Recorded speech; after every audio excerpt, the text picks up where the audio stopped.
नहीं देखिए किसी भी धर्म की या धर्म की दीक्षा लेना हर भारतवासी का ये मूलभूत अधिकार है कि वो किसी भी धर्म की दीक्षा ले सकता है। तो इस बार सूरत के उपासकों ने जिम्मेवारी ली है कि इस प्रकार से बुद्ध विहार संकलन का कार्यक्रम 15 अगस्त को जो है वो सूरत में होना है, तो उसी की तैयारी के विषय में भी मैं आया हुआ हूँ। तो ये टी आर भास्कर जी है।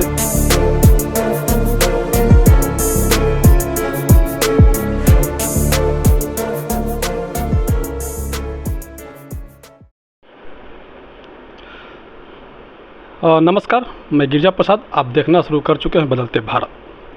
बदलते भारत में कुछ तस्वीरें हैं, मैं वो बातें करूंगा। और गुजरात के बौद्ध महासभा के प्रभारी हैं वो टी आर भास्कर जी, किस उद्देश्य से आए हुए हैं उस पर भी बात करूंगा और कुछ बातें होगी उस पर बात करूंगा। तो आइए इनसे मिलते हैं और इनसे परिचय लेते हैं। सर जी, पहले अपना परिचय दीजिए। जय भी नमो बुद्धाय। आप बदलते भारत चैनल का बहुत बहुत धन्यवाद। मेरा नाम टी आर भास्कर है। वैसे मैं मूल उत्तर प्रदेश से हूँ, डिस्ट्रिक्ट बुलंदशहर से, लेकिन गुजरात में ही मैंने सरकारी नौकरी ज्वाइन की और गुजरात से ही रिटायर हुआ। अभी मैं सेवानिवृत्त हूँ और शुरू से ही हम लोग विभाग में रहते हुए समाज सेवा करते रहे और रिटायरमेंट होने के बाद में हम पूरा जीवन बाबा साहब और भगवान बुद्ध की विचारधारा और बहुजन समाज में जन्मे महापुरुषों की विचारधारा जन जन तक पहुंचाने के लिए लगे हुए हैं। कई एक प्लेटफार्म के माध्यम से हमें काम करने का मौका मिल रहा है।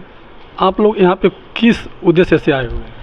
अभी हमारे गुजरात में कई कार्यक्रम लगे हुए हैं और यहाँ पर हमारा काफ़ी सूरत में नेटवर्क है।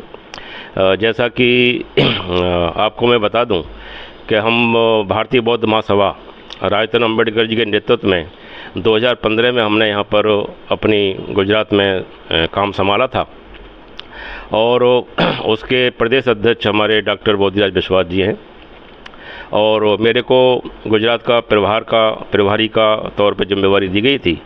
तो पिछले 6 सालों में हमने करीबन 5000 लोगों के लिए बौद्ध दीक्षा दिलाई है भारतीय बौद्ध महासभा के तले और करीबन 85 की करीब सामने दीक्षा दिलवाई है।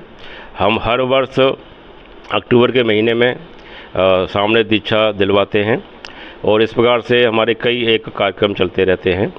तो अभी कार्यक्रम लगे हुए हैं। अभी हमारे 15 अगस्त का कार्यक्रम लगा हुआ है बुद्ध विहार संकलन समिति का। बुद्ध विहार संकलन समिति हमने 2015 में ही बनाई थी और हमने ये देखा था कि गुजरात में बुद्ध विहार काफ़ी संख्या में हैं लेकिन लोग परिचित नहीं थे। तो हमारे जो प्रांतीय अध्यक्ष हैं डॉक्टर बोधिराज विश्वास, उन्होंने इसमें पहल की और पूरे गुजरात के बौद्ध विहारों का उन्होंने संकलन किया।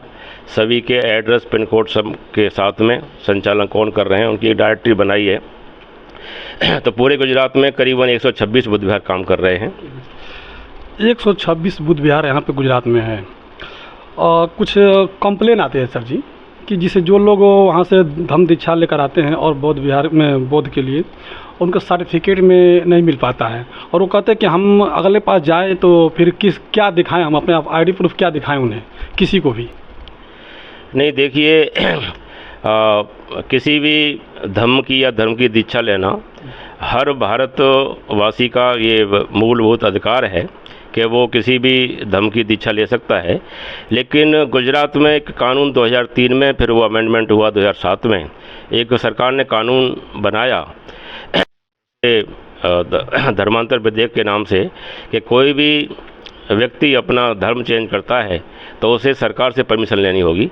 तो उसके कुछ कायदे कानून हैं, उनके तहत अगर दीक्षा दिलाते हैं तो वो सर्टिफिकेट आराम से मिल जाता है।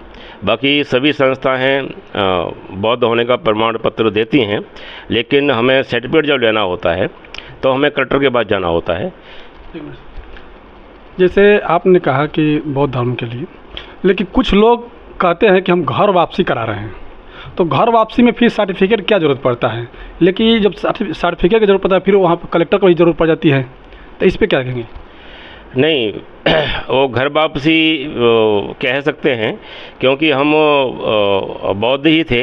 हमारे जो गॉड फादर थे और हमारे जो पूर्वज थे वो बौद्ध ही थे हम लोग, लेकिन बीच में कुछ हम लोग बीच में किन्हीं कारणों से भटक गए और बुद्ध विचारधारा से प्रभावित थे। तो हम अब जैसे ही हमको एजुकेशन मिला है, हमारे समाज को एजुकेशन मिला है, तो हम फिर पुनः बुद्ध के रास्ते पे हम जाने के लिए तत्पर हैं और जा रहे हैं, कोशिश कर रहे हैं। तो इस प्रकार से हम ये कह सकते हैं ये हमारी घर वापसी है। हमें कोई नए धर्म में हम लोग नहीं जा रहे हैं, हम पुराने धर्म की ही विचारधारा को अपना रहे हैं। अच्छा, यहाँ पे 126 बुद्ध विहार हैं और 126 बुद्ध विहार में जो संकलन हो रहा है, तो इसके लिए करके आप लोग क्या विचार रखें कि क्या करना है आगे चलकर? हमने जो बुद्ध विहार संकलन समिति बनाई उसका यही विचार था कि एक तो जो बुद्ध विहार चले हैं वो वहाँ की जो संचालन समिति है आपस में तालमेल रहे, और उसी विचारधारा को लेकर के पिछले हम 5 वर्षों से 15 अगस्त को एक सभी बुद्ध विहारों की एक सेमिनार बुलाते हैं।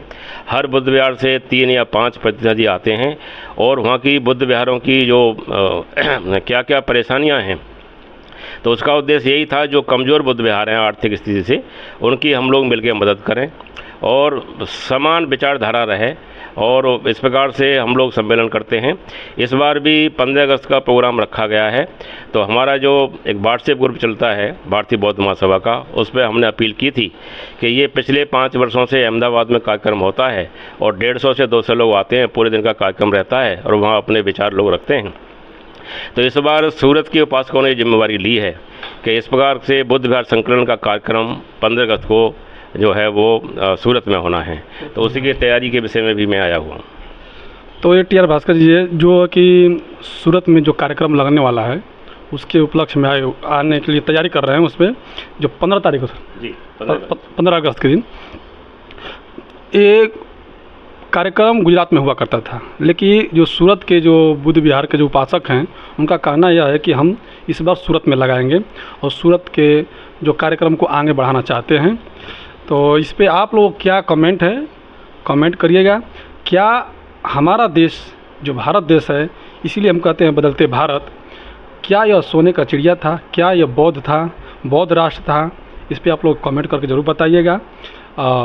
आप इस वीडियो से अगर सहमत हैं तो वीडियो को शेयर कीजिएगा, अच्छा लगे तो आप हमारे चैनल पर नए तो सब्सक्राइब कर लीजिए, वीडियो को लाइक कीजिएगा। और नमस्ते भारत में आपका स्वागत है। Thank you sir.